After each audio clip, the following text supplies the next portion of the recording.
Merhaba değerli izleyiciler. Ömer Can Talu, Hamza Yardımcıoğlu YouTube kanalına hoş geldiniz. Tabii Hamza Bey ile beraberiz. Daha önce yaptığımız gündem ötesi yayınların bir yenisini çekiyoruz aslında. İzleyicilerimiz de alışkın zaten bu formata. Ne yapacağız? Gündem ötesi konularla ilgili aslında karşılıklı bir sohbet edeceğiz. Tabii ağırlıklı anlatıcı Hamza Yardımcıoğlu olduğu için ki bunu bugün hususen onun özel araştırma konularından birini işliyoruz. Yani Nuh Tufanı'nı işleyeceğiz. Nuh'un Küresi isminde bir kitabı var biliyorsunuz. Orada çok ilginç iddialar ortaya atmıştı. Diyerek başlayalım. Hoş geldin abi. Hoş bulduk Ömerciğim. Gündem ötesi diyorsun ya. Evet. Günün ne kadar uzun olduğunu na dair bir şey koyuyorsun. 24 saat. Gün dediğin 24 saattir. Gündem dediğin 24 saat ve onun etrafında dönen süre içerisinde gerçekleşen olaylardır ya. Bizim gündemlerimiz çok mikro. Evet. Ama insanlık tarihi açısından baktığın zaman ya da daha üst bir perspektiften, dünya ölçeğinin üstüne çıkarak baktığında gündem daha geniş bir zaman aralığı olabilir. Bir gün var 24 saat, bir gün var 1000 yıl. Hı hı. O yüzden acaba mesela düşünüyorum yani gerçek gündem bu mu? Ama güne yüklediğim manaya göre işte değişiyor ya. Tabii. Bunların aslında hepsinin daha ötesinde diğerleri eften püften olaylar o kadar çok saçmalıklar gerçekleşiyor ki her gün. Abi Her biliyorsun hafta, yani dünyada, Türkiye'de, her yerde. sen zaten neredeyse her gün 2 günde bir gündeme dair yayınlar yapıyorsun. Evet, Ve onu da yapıyoruz. zaten buradaki tablo insanların canını sıkmaya yeterli bir tablo. Evet. Ve ben şunu çok sık görüyorum bu tip gündem ötesi yaptığımız programlara gelen yorumlarda. Ya bizi biraz bir nefes alma şeyimiz oluyor bu tarz yayınlar. Yani bu sadece bizden ileri gelen bir şey değil. Bir beyin fırtınası yapmamızdan ileri gelen bir şey aslında. O yüzden bu tip yayınları ben de önemsiyorum. Gündemin daha ötesinde, daha belki yüz binlerce yıllık bir, Varoluşsal aynen, bir varoluşsal bir mesele. mesele. Varoluşsal. Yani bugün konuşacağımız Nuh tufanı bile yine aynı yere bağlanır. Yani Ademoğlu, insanoğlu ama kaçıncı insanoğlu? Dün de sohbet ediyorduk ya. Evet. Ondan sonra hatta Erkan Türük'ten konuşurken konusu açıldı ya. Yedinci insan. Manu. Manu. Manu avatarları. Yani kaçıncı insan? Manu da zaten Hint mitolojisinde biliyorsun. Nuh peygamberin oradaki karşılığıdır. Gemiyle hayatı kurtarır. Şimdi insanın o zaman ilk olarak bize nasıl yaratıldığı ile ilgili hikayeye baktığında, yani hangi kaynağa bakarsan bak aynı şeyi görüyorsun. İnsanoğlu aynı bizim robotları yaratmamız gibi belli bir amaç için yaratılıyor. Yani kulluk yani etmek. kölelik. Evet. Üstün bir varlığa hizmet etmesi için yaratıldığı. Yani bütün Sümer'de bu çok daha belirgin aslında ama Kur'an'da, Tevrat'ta da var. Yani direkt açık ifadesiyle var. İnsanları ve cinleri Ana kulluk kulluk etsinler diye. etsin diye yarattığı bilgisi. Şimdi biz makineyi neden yapıyoruz? Bize hizmet etsin diye. Ama makineye sorgulama yeteneği vermiyoruz. Biz yıllarca bunu insanoğlu olarak yaptık. Düşünme yeteneği vermiyoruz. Ama öyle bir noktaya geldi ki bir şey yapmaya ya karar verdi insanoğlu ya da yeni yolunu buldu ya da kendisine bir şekilde bu bilgi verildi. Yani bu illaki uzaylının gelip direkt al bunu uygula demesi zorunda da değil. İlham yoluyla farklı. Allah mesela arıya vahyettiğini söylüyor Kur'an-ı Kerim'de. Arıya vahyediyor. Yani arı Allah'la diyalog mu kuruyor? Bal yapması için. Bir şekilde bu bilgi bize geliyor ve düşünen makine, karar verebilen makinelere geçmeye başlıyoruz. Bilinçli. Ve insanoğlu şu anda şunu sorguluyor. Ya bu yapay zeka robotları yani bugüne kadar her makine ya şu fincan bile köledir. Hizmet etsin diye vardır. Ne hizmetidir bu? Bir şeyi içine koyup içmeye yarar. Masa, oturduğumuz her şeyi bir hizmet etsin diye var. Her alet. Ondan sonra her ışıklar mesela bir amaç için çalışır. Ama öyle bir şey oldu ki yani robotlar, hizmet eden robotlara bu sefer bir zeka yüklenmesi ve insanlardan bazıları şunu soruyor. Özellikle yani herkes sorabilir ama ön planda. Yani âli bir pozisyonda olan insanlar. Şimdi meleği alaya benzeteceğim ya onun için söylüyorum. Yapay zeka diyor yeryüzünü kötülüğe boğabilir. Kan dökebilir. Fesada boğacak. İnsanlara zarar verebilir. Yeryüzünde fesat çıkarabilir. Bunu mu yaratıyorsunuz falan diye insanlar Evet. şu anda kendi aralarında tartışıyor. Bu diyalog Tanrı'nın insanı yaratması olarak daha çok bilinir ama hayır, onun için öyle değildir. Yeryüzüne halife tayin etmesi. Halife demek yerine gelen demek Vekil. ya. Yani başka bir varlığın Yerine yerine, gelen. Aynen. yerine Halef selef. tayin edeceği ve ona secde, o varlık tipinin, cinler bunlar orada oluyor, ona secde etmesi. Bu ne demek abi? Hukuki varlığını tanıyarak, ki anlamı budur. Böyle yere kapanmak falan değil. Alakası yok yani. Yani yere kapanmak... Kabullenmek aslında. Ayın Kabul yere etmek. kapanmasını nasıl düşünebilirsin? Ayın gök cisimlerinin secdesinden bahsediyor. Tabii. Orada hukuki varlığını tanıyarak ona biat etmek anlamında bir şey var. Bir hukuki bir durum var orada. İnsan zaten o esnada yaratılmıştı. Allah diyor ki yeryüzüne bir halife atayacağım. İnni cailun halife fil arz ifadesi. Orada ceala fiili yaratmak anlamına gelmiyor. İnsanın yaratılışı halaka. Fiiliyle zaten Kur'an'da söyleniyor. Bütün yaratılışlar halaka fiiliyle anlatılıyor. Orada ceala fiili geçiyor. Ceala var olan bir şeyi bir görevlendirme. İnsanoğlu zaten orada var. Ama yeryüzünde ona ne zamanki bir yetki tayin ediliyor.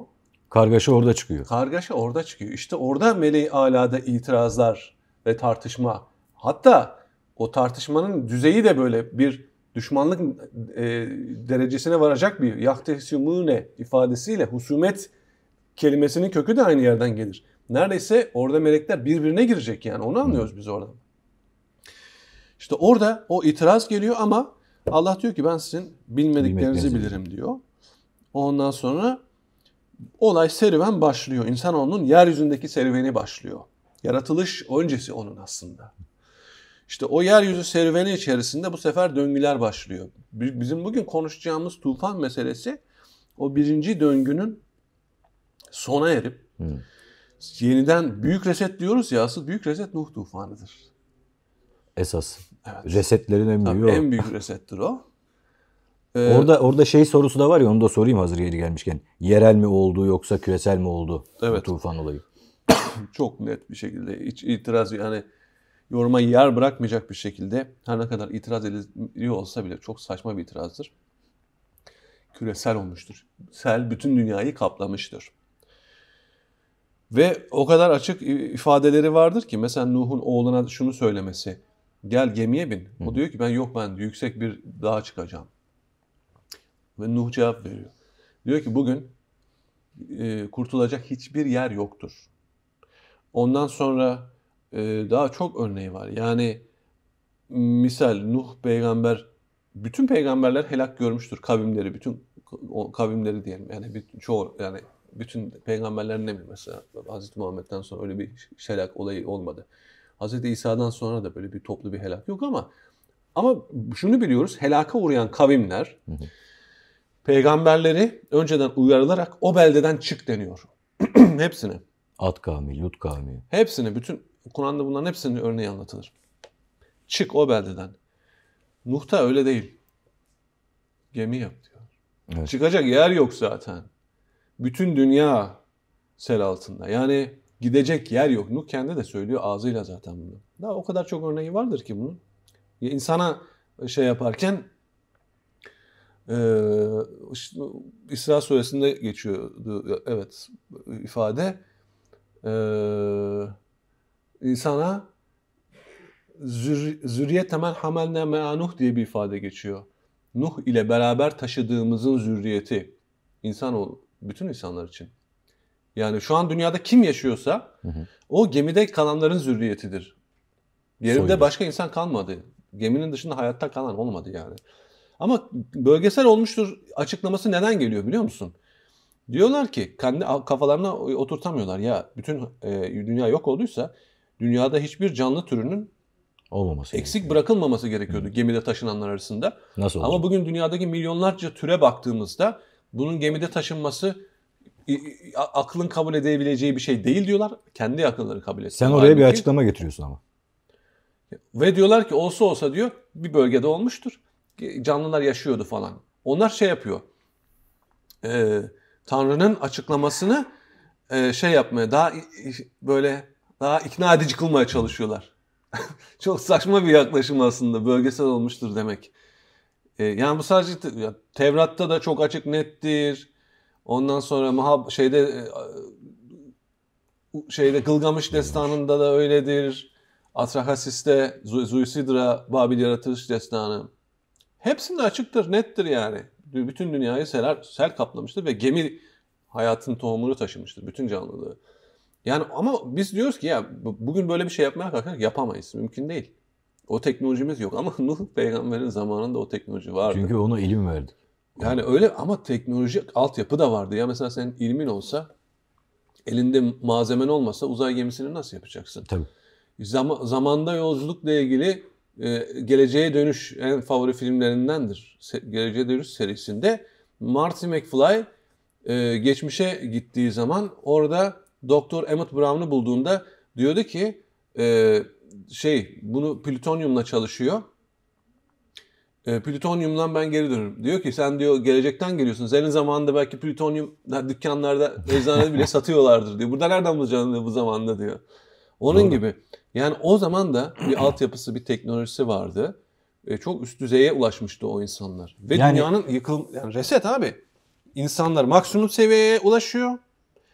Ve ondan sonra galaktik düzeyde bir tehdit haline geliyor. Oraya gelecektim. Niye Sonra oldu bunu gün. tufanı kısmına Tekrar gelecektim. başa. O zaman sen orayla bağlantılı buluyorsun. Yani insanlık çok büyük bir gelişim sergiledi. Dünyanın dışına bak. Biz Evet. insan yeryüzünü işgal ediyor, tamam mı? Uluslar birbirini işgal ediyor. Ama ne zaman ki bunlar bak Babil Kulesi'ne kadar aynı halta tekrar aynı noktaya geldi insanoğlu. Ve orada gökyüzüne oklar attı. Metaforuyla anlatan gökyüzüne füzelerin atıldığı göksel bir savaştan bahsediliyor. Tanrılar Savaşı denilen, Büyük Savaş denilen. Mahabharat'a gidersin. Değişik isimlerle. Yani tufan arka planda böyle bir şey vardır. Yani burada olay şu mu abi? İnsanlık çok büyük bir gelişim sergiledi. Uzaydaki gelişmiş medeniyetlere de artık bir tehdit noktasına geldi. Dolayısıyla şuraya mı geliyoruz? Yani o galaktik bir sistem dediğimiz çeşitli kavimler, ırklar neyse bunlar da insanlığı resetlemeye karar verdi. Evet. Ve bu resetlemeyle beraber aslında insanlığın nüfusu bakımından değil sadece teknolojisini de her şeyini de bilimini de sıfırlayalım mantığıyla yapılan bir şeydi. Buradan o zaman böyle anlamalıyız, doğru mu? Evet, aynen o şekilde anlamamız lazım. Çünkü niye biliyor musun? Yani bunun doktrini bile ortaya koyulmuştur bugün. Bugün Kardashev ölçeği denilen bir Sovyet bilim adamından alınır bu ismini. Medeniyetleri ölçeklendiriyor ve o medeniyetin bir noktaya geldikten sonra yani ölçeklendirirken yani şunu yapıyor. Bu ne kadar kendi etrafında ne kadar enerji üretmek için kaynaklarını kullanıyor. Zaten medeniyetin de ölçüsü olur. Bak git bak bir ülkeye. Nüfusları iki tane aynı nüfus olarak kıyaslamak açısından birbirine yakın iki ülke al. Bak hangisi daha çok enerji tüketiyor? Elektrik tüketimine bak. Emin ol daha çok elektrik tüketen daha medeni bir toplumdur. Yani medeniyetin ölçüleri vardır. Medeniyet Medine'den gelir. Medine şehirlilik demektir. Onu ölçecek şeylerden biri de bu Kardashev'in koyduğu teoride tükettiği enerji olarak. Bu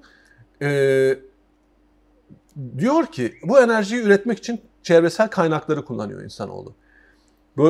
Bu gezegenin kaynaklarını kullanıyorsa işte birinci tip, ikinci tip diye ölçeklendirerek daha sonra diyor daha üst ölçekte güneşin enerjisini, diğer gezegenlerin enerjisini, dünya ölçeğinin dışına çıkıyor. Evet. Bunu kullanan çok daha üst tip medeniyet. Bir de ama üçüncü ölçeğe geçtiği zaman orası en tehlikelisi, en şeyi. Orada tanrılaşıyorsun yani. Nedir o? Uzay zaman dokusunu bükebilme gücünü. Şu an bak insanoğlu haddine sınırlarını zorluyor. Bak bu kuantum çipler üzerinden konuşuyoruz ya. Kuantum dolanıklığı üzerinden işlem yapan prosesörler. Onu bir kenara koyarak söyleyelim. İşte Nuh tufanı zamanında insanoğlu öyle bir noktaya gelmiş ki enerji bakımından dünya dışı kaynaklardan istifade edebilen ve üçüncü ölçeği uzay zaman dokusunu bükebilecek Abi senin elinde bu teknoloji güç varken dünyanın canına okuyorsun. Bir de koskoca kainat için tehdit halinde. Kaderin akışını bozmak. En tehlikelisi. Zamanın akışını bozmak. Bilim kurgu filmlerinde bu tema güzel işlenir. Geçmişe gider bir şeye dokunur. Bir geldiği zaman kelebek etkisiyle bambaşka bir olasılık evreni oluşmuştur. Yani Nuh tufanında insanoğlu o kadar üstün bir şeye gelmişti ki, seviyeye gelmişti ki, bir ayetle de bunu mesela örneklendirebiliriz. Nuh kavmine şöyle bir şey söylüyor. Görmüyor musunuz? Allah 7 göğü nasıl tabakalar halinde yaratmış diye sorarken Nuh soruyor bu soruyu. Bak Allah sormuyor. Allah'ın sorduğu görmüyor musunuz diye başlayan ayetler vardır. Elem tera diye başlayan ayetler vardır. Bunu Allah sormuyor. Nuh kavmine söylüyor. Nuh'un ağzından söylüyor. Elem tera keyfe halakallahu seb'e semavatin tibaka diye bir ayet var. Görmüyor musunuz diyor. Nasıl yaratmış 7 göğü tabak. Yani onlar bütün evrenin gökyüzünün katmanlarını, tabakalarını öğrenmişler. Uzayın en uzak köşesi. En uzak köşesi aslında Big Bang dediğimiz hadisenin olduğu evrenin çekirdeğine kadar gözlem noktasına geldi. Bir sonraki adımda dokunacaklardı onlar uzay zaman dokusuna. Görmüyor musunuz? Çok iddialı bir şey değil mi? Yani hakikaten gören insanlara görenleri sorarsın yani, tabii ki. Hiç mesela düşünmüyor musunuz dese belki orada bir şüphe oluşabilir ama literal, görmüyor musunuz? Tabii. Çok literal olarak hiç böyle yoruma gerek bırakmayan bir şekilde açıkça o kavmin ama o kavminde işte insanın içerisine karışmış bir uzaylı tohumu vardı. Onlara dünyada insanlara karışmak yasak olduğu halde cennetten kovuluşun sebebi de oydu zaten.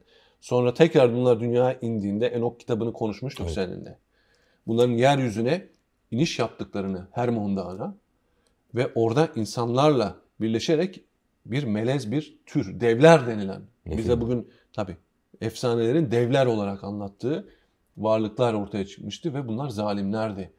Bunlar insan yiyen devler olarak tabir edilen. Davut peygamberin Calut hikayesindeki o da aynı. Tabii Calut dediğin o Nefilim'in soyundan gelen Anakim kavmindendir. Anakim yani Anaklar.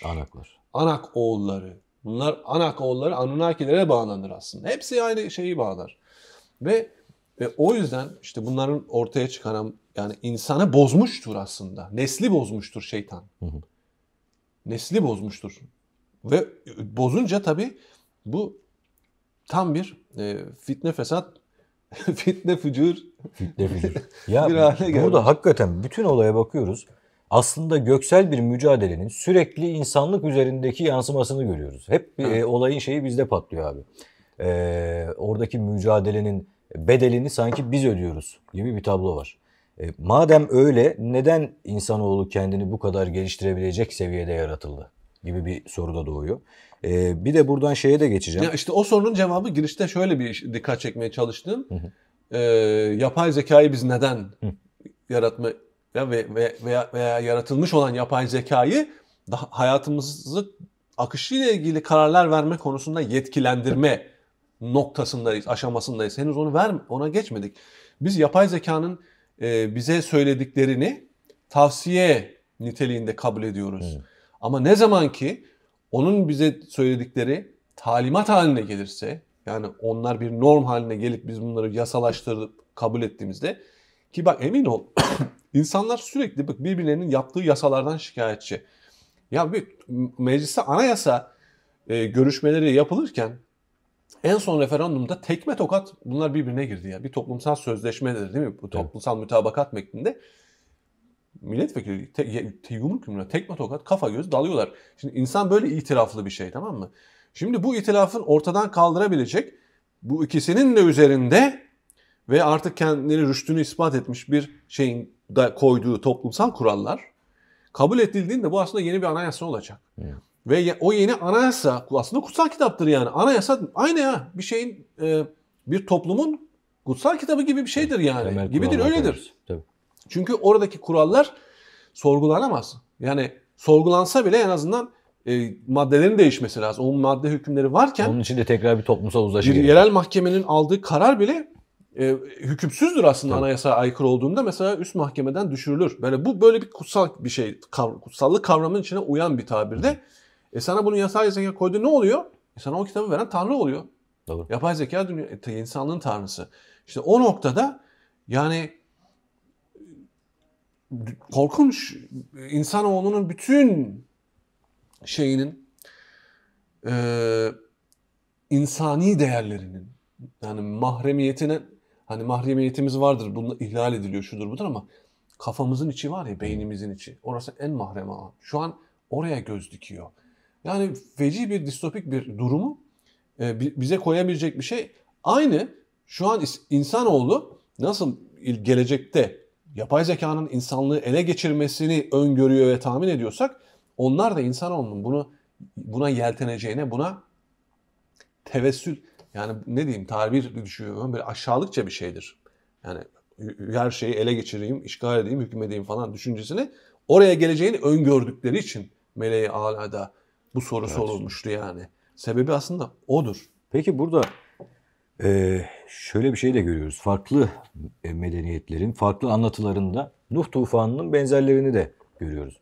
Burada tabii birbirini takip eden benzer bir örüntü vesaire de var ama mesela sizin dikkatinizi çeken ya işte İslami literatürde veya işte eski ayet kaynaklı fark edemediğiniz fakat o metinlerde fark ettiğiniz başka bir durum var mı mesela? Orada dikkat çekici olarak gördüğünüz. Tufanla mı ilgili? Tufanla ilgili. Ya her şey dikkat çekici. Yani öyle bilgiler var ki, yani tufanın oluş hikayesi bugün o kadar birebir jeolojik bunun sebepleri ne olabilir diye baktım, o kadar öyle bir tarifi var ki orada. Yerden su çıktı. Yerden su çıktı. Gökyüzünden de nehir gibi su aktı. Evet. Şimdi bu ikisinin aynı anda olmasının tetikleyen bir şey olması lazım. Bak, bu bir iradeyle gerçekleştirildiği anlatılıyor. Evet, ama yine dünya kuralları içerisinde, yani o fizik kurallarına, o jeolojik kurallara uygun o şekilde. Dünya kuralları dediğimiz işte sünnetullah denilen hikaye, o zaten fizik yasaları. Adetullah hatta. Dünyaya gelen büyük bir komet. Komet denilen yapı şudur. Kuyruklu yıldız diye söylenen, onlar yıldız değildir. Kuyruklu yıldız değildir. Onu bir kere koyalım. Nedir biliyor musun? Bunlar aslında buz kütlesi olan büyük buz kütleleridir. Ve atmosfere değdikleri zaman bunlar erimeye başlarlar. Çünkü atmosferde yakıcı özelliği olduğu için ve öyle bir arkalarında duman bırakırlar ki yıldız kaydı dersin ya. O aslında onun geride bıraktığı o buharlaşmadan kaynaklanan, o mesela Halley meşhurlarındandır ama daha birçok böyle farklı şey. İşte yıldız kaydı. O yıldız değildir aslında. Şimdi böyle bunun çok daha büyük ölçekte bir buz kütlesinin dünyaya geldiğini düşün. Ve direkt dünyaya çarptığını düşün. Atmosfere girdiği zaman ne oluyor? Gökyüzünden devasa bir şelale. Ama çok büyük olması lazım o zaman. Yani. Tabii.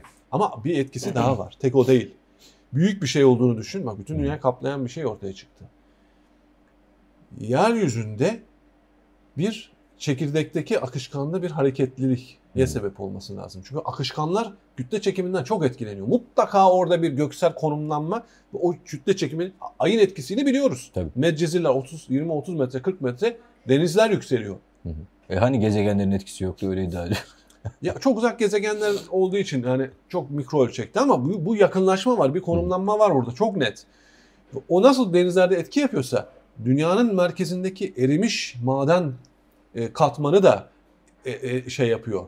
Ve buna volkanik aktivite diyor. Yani volkanik aktivite sürekli var ama Nuh tufanında zirve yapmış. Bunu da nereden anlıyorsun? Yerden su çıkıyor abi.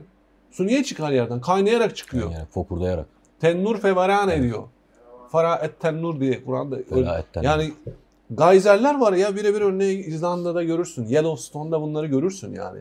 Ama bunun bütün dünya ölçeğinde yerden şelale gibi su fışkırıyor. Göğün suları ve yerin suları birleşmesi olarak anlatılıyor.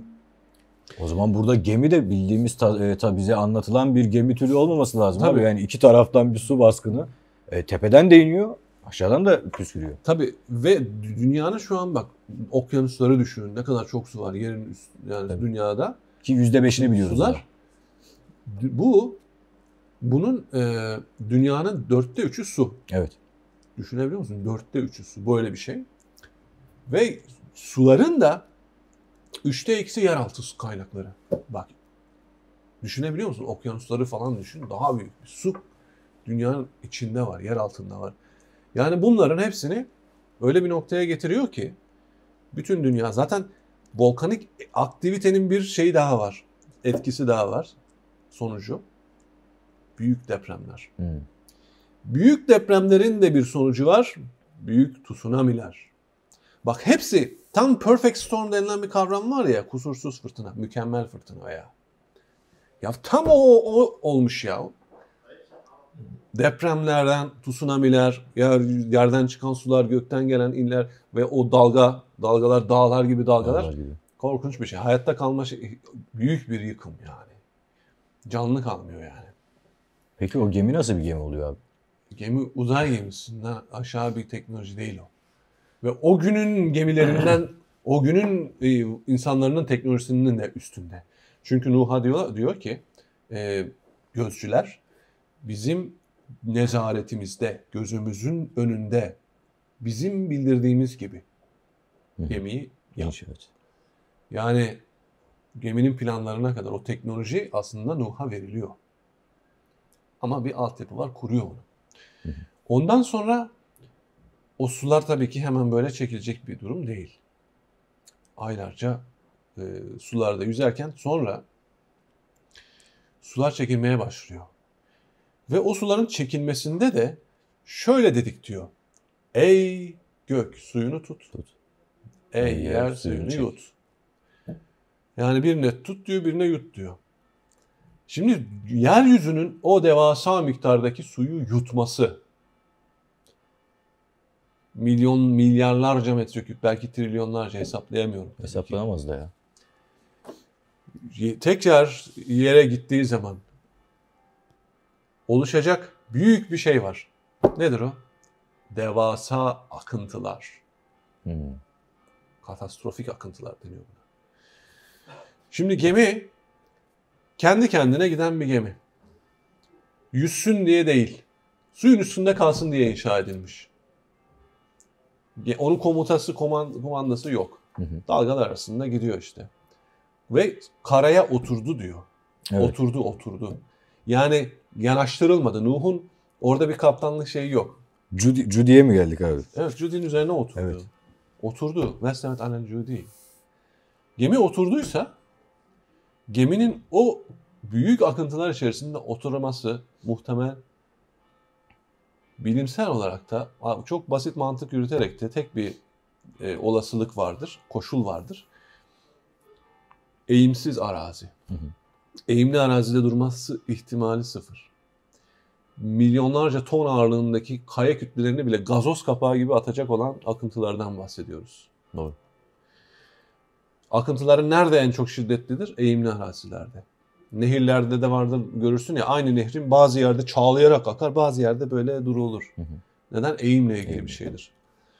Ve oradan yola çıkarak tabii geminin yerine dair de çalışmalar falan yürütüyorsun. Ve hatta ben şöyle söyleyeyim. Yani zaten de. Sen o dönem hatta haberlere konu oldu. Evet. Hamza Yardımcıoğlu bir uydu vasıtasıyla, yeraltı görüntüleme uydusu vasıtasıyla, tabii bunun geliş hikayesi vesairesi ayrı bir olay önce ama. geminin olabileceği en kuvvetli yeri tespit ettik ve oranın uydu görüntüleri de orada yer altındaki yapıları fark ettik, keşfettik. Hatta daha ilerisi Hamza Yardımcıoğlu, ben de yanındaydım abi. İstanbul Üniversitesi'ne gitmiştik. Evet. Orada o görüntüleri konunun ilgilisi, uzmanı olan hocalara gösterdi. Evet. Ve dedi ki bu doğal bir şey mi? Evet. Doçent Doktor Yavuz Örneği de analım. Beraber o da gittik, onunla beraberdik. Bir başka hocaya daha orada yine göstermişti. İstanbul Üniversitesi Jeofizik Mühendisliği'nde de oradaki hocalarla, profesörlerle de onların da görüş aldık. O şeyler. Ve ne dediler abi? Bu doğal bir şeye benziyor. Anomali dediler. Anomali dediler. Evet. Anomali. Yani oradaki o görüntüye konunun ilgilisi uzmanı ama problem şu tabii. İnsan yapımı yani doğal oluşumlarla insan yapısı arasında farklar vardır. Çünkü doğa keskin hatları sevmez. Evet. Geometrik bir takım şeyler olsa bile, yapılar olsa bile, mesela bir bal peteği gibi. Ama jeolojide baktığın zaman insan yapımıyla jeolojik oluşum olması arasında tabii uzman görüşü, oradaki hocaların söylediği, buna anomali. Yani burada yer altındaki yapıların jeolojik oluşumlar olmadığını açık açık yok. Bu insan, yani insan yapımı demez zaten Tabii. bir akademisyen. Normal değil, bu anomali. Ama çok ilginç bir şey var abi. Olması çok mantıklı Şimdi değil. orada birçok hocayla görüştük. Hatırlıyorsun sen işte Yavuz Hoca ile Evet. beraber birçok hocayla görüşme fırsatın oldu. Bazı hocalar tabii isimlerini de vermek istemediler. Daha çekimser kaldılar. Bu bile aslında akademide maalesef bir skolastik ve ortaçağ zihniyetinin devamını Ama gösteriyor. tarihsel kayıtlara da o bize o bilgileri veren hocaların da, Tabii. yani kitaba da yazdım ben. Olarak bir not düştük kayda, onların da isimlerini geçirdik. Tabii ajanslarda yayınlandı. Tekrar gidip oraya program yaptınız. Abi sonra ne oldu? Hakikaten orayla ilgili bir dönüş, bir hareket vesaire oldu mu o bölgeyle ilgili? Vallahi Ömerciğim, ben çok uğraştım onunla ilgili. Ben Diyarbakır'a gittim. Oradaki kültür müdürlüklerinden tut da Ankara'ya gittim. Kültür Bakanlığı, oradaki müsteşarlarla görüşmelerden tut da ondan sonra TÜBİTAK'ta onunla ilgili görüşmelerden. Bir sürü mesai. Ben var ya, ve 5 kuruşta bir para beklentim olmadan hep kendim de, yani kendi cebimden de masraflarımı karşılayarak, işte gözüme de gelmez, yani gelmedi. Ama bir yerden sonra abi bürokrasi öyle bir tıkandım ki yani. Yani insanlara anlattığım zaman mesela müsteşarlık düzeyinde veya oradaki bilim heyetleri, kurulları düzeyinde ilk başta iddia çok uçuk geliyor. Benim elimde olan bilgileri, verileri, kanıtları sunduğumda hepsi böyle, bu tabiri maruz görün, apışıp kalmak diye bir tabir vardır ya. Bunu gördüm yani onlarda. Onlar da anlıyor. Yani onlar da bir şey yapmak istiyor. Ama şu memur zihniyeti yok mu? O imza versin, yok bu versin, yok şu olsun. Sorumluluk birinin üstünde kalsın yani. Bir yandan sonra dedim yeter lan dedim.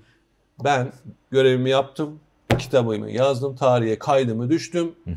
Gemi benim gemim değil, Allah'ın gemisi. Ne zaman istiyorsa Evet, bir de o da var. Bak şimdi ben notumu almıştım buraya. Geminin ayet olarak bırakıldığı İşte onu diyorum. Bırakılmış gemi duruyor ya. Evet. Çıkacak da ortaya. Mesela Kur'an-ı Kerim'de söylüyor bu.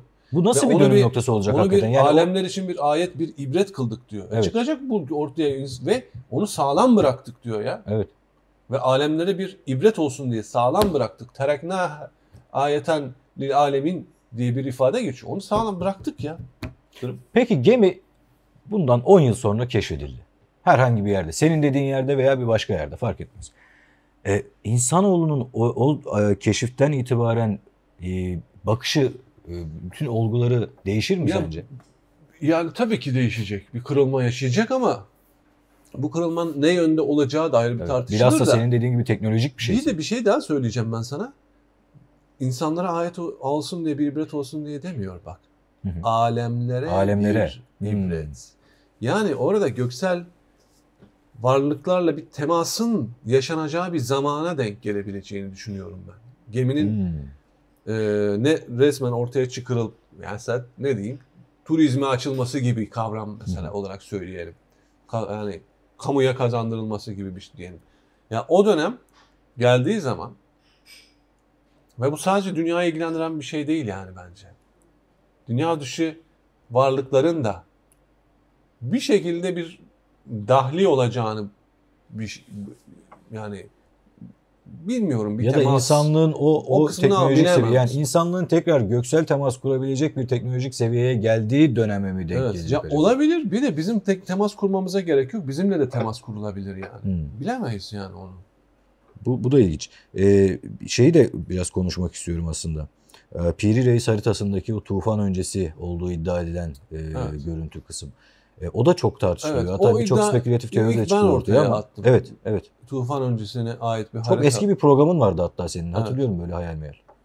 Evet, öyle bir düşüncemi ortaya attım. Hatta bunu da uzmanlardan da tabii görüş alarak da destekledim yani. Yani uzmanlardan derken mesela Metin Soylu'yu buradan analım. Evet.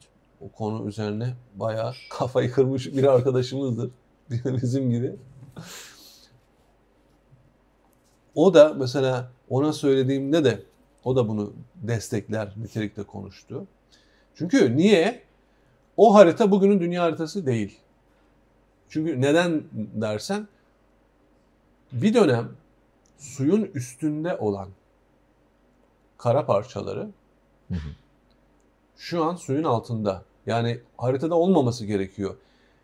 Ama bugün keşfedildi o yapılar su altında, deniz altında, okyanuslarda, Arjantin'in güneyinde ve daha güneye doğru uzanan o sıra dağlar suyun altında, okyanusun altında keşfedildi. Ama Piri Reis'in haritasında suyun üstünde onlar. Aynı dünya ama suların durumu, konumu farklı. Abi bu nasıl olabilir? Nuh tufanını sen ne zamana tarihliyorsun? Ve Ben sana Piri bir şey Reis söyleyeyim kaçlı mi? yıllarda yani? Yani Nuh tufanı 1,5 milyon yıl önce yaşanmış Bak bir mesela olay. sen çok daha devasa bir tarihten bahsediyorsun. O bilgi 1500'lü yıllarda yanlış hatırlamıyorsam Piri Reis'in haritası. O döneme kadar nasıl ne şekilde gelmiş olabilir ya? Yani bunu Piri Reis'in bize başvurmamız lazım. Kitab-ı Bahriye'de bu soruya cevap veriyor. Diyor ki bu harita diyor onu sıradan değmek işi dur sanma. Öyle tabii o zaman tabirleri yani sıradan insan işi zannetme diyor bunu. O diyor ermişlerin işidir. Acayip. Haritayı ben çizdim demiyor. Öyle bir iddiası yok herifin. Piri Reis'in öyle bir iddiası yok. Kendi kitabında yazmış. Diyor ki bu diyor nakletmiş bir haritadır diyor. Silsilelerle. Ve bu Süleyman'dan geçmiştir diyor. Süleyman peygamberden. Ve Süleyman'a da nereden geldiğinden yani o bir silsilelerden bahsediyor orada. Hatta o silsile içerisinde Zülkarneyn'den bahsediyor. Ya kendi yazmış abi yani adamın ister inan ister bizi ilgilendirmez. Beni de ilgilendirmez. Yani belki yanlış belki doğru ama iddiası bu yani onu söylüyorum. Ama böyle böyle bir adet var gerçekten. İşte hatta bazı kutsal emanetlerle ilgili şey ondan ona böyle bir silsile halinde kitabesinde yazarlar bunları. Evet. Son olarak abi çok hızlıca çünkü fazla vaktimiz de kalmadı. Evet. Konuyu daha detaylı konuşuruz sonra. Ashab-ı Kehf kıssasındaki fecve kelimesi.